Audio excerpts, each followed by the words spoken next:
Alors ce dernier match, donc c'était terminé un cycle de 5 matchs.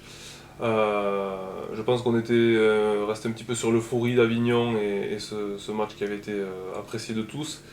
On n'était peut-être pas prêt à affronter cette équipe à ce moment-là. Voilà.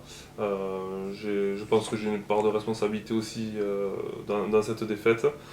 Après, voilà, ça fait partie des apprentissages, de la construction de cette équipe, que de prendre peut-être, pas de prendre autant de points, mais de jouer des matchs difficiles et de savoir qu'il faut être régulier tous les week-ends. On n'aura pas droit à l'erreur. Il faudra jouer très très dur à chaque match.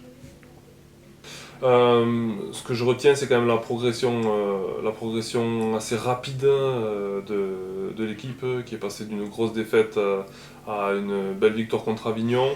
Bon, il y a eu ce non-match contre Carcassonne, mais je pense qu'on était, comme je l'ai dit, pas prêt à faire ce match. Sur ce que je retiens de positif, c'est quand même l'investissement des joueurs à l'entraînement depuis certaines depuis juin, d'autres juillet, et puis début août quand même. Euh, Tout le monde s'investit beaucoup dans l'entraînement, ça travaille dur et on n'aurait pas pu avoir de résultats aussi rapidement sans cet investissement-là. Les points en ce qui concerne les points à continuer à travailler, sur lesquels on est encore un peu juste, c'est sur la régularité, je pense. On n'arrive pas à être régulier dans le jeu.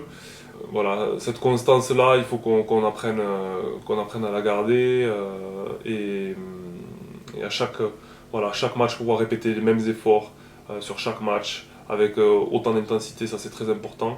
Euh, Physiquement, oui, il faut être prêt à ça, mais je pense que c'est mentalement que le travail sera le plus difficile et le plus important. Alors c'est difficile de choisir un joueur parmi tout le groupe. On a utilisé 26 aujourd'hui. Moi j'ai bien aimé l'évolution des jeunes. Je pense à Nico Bianchini, je pense à Nico Pommier. J'ai bien aimé le retour d'Arthur Gonzalez Strick. Anto Marion a une bonne aura sur l'équipe. Max Puech aussi est très intéressant. Euh, voilà, Adrien Viala vient dans le groupe, j'en oublie sans doute Tony Morel est très influent. Voilà, il y a pas mal de joueurs qui font du bon travail, qui ont leur part euh, qui prennent une part importante dans la réussite de l'équipe. La trêve internationale va faire du bien parce que c'est quand même un championnat où on joue quasiment tous les week-ends, où les matchs sont sacrément engagés.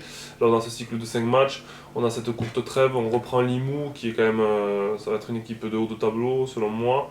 Derrière, on a un petit break, mais on aura 7 matchs couperés, on va dire, puisque à partir quand on aura fini ce cycle-là, on saura à peu près où on se trouvera dans le championnat et on saura dans quelle poule on se trouve pour la suite. Voilà, je pense qu'elle fait du bien cette trêve. On va bien préparer les matchs qui arrivent pour bien figurer après dans le tableau. Euh, Par rapport à l'Elite 2, par rapport à ma courte expérience, il y a beaucoup plus de rigueur à ce niveau. Les joueurs sont plus préparés et plus exigeants aussi. Donc ça c'est à prendre en compte. Voilà, le rythme des matchs aussi est plus intense, plus élevé. Et voilà, les erreurs se payent moins vite en Elite 2 qu'en Elite 1. Pour l'instant, on n'a pas affronté tout le monde, mais moi j'ai trouvé Lézignan et Carcassonne forcément très intéressants. Pour l'instant, c'est ceux qui m'ont oui, forcément le plus impressionné. Après, voilà, je pense qu'on a les armes pour vraiment embêter ces équipes de haut de tableau. Maintenant, ça passe par le travail, uniquement par le travail et les objectifs qu'on va se fixer et tout faire pour atteindre.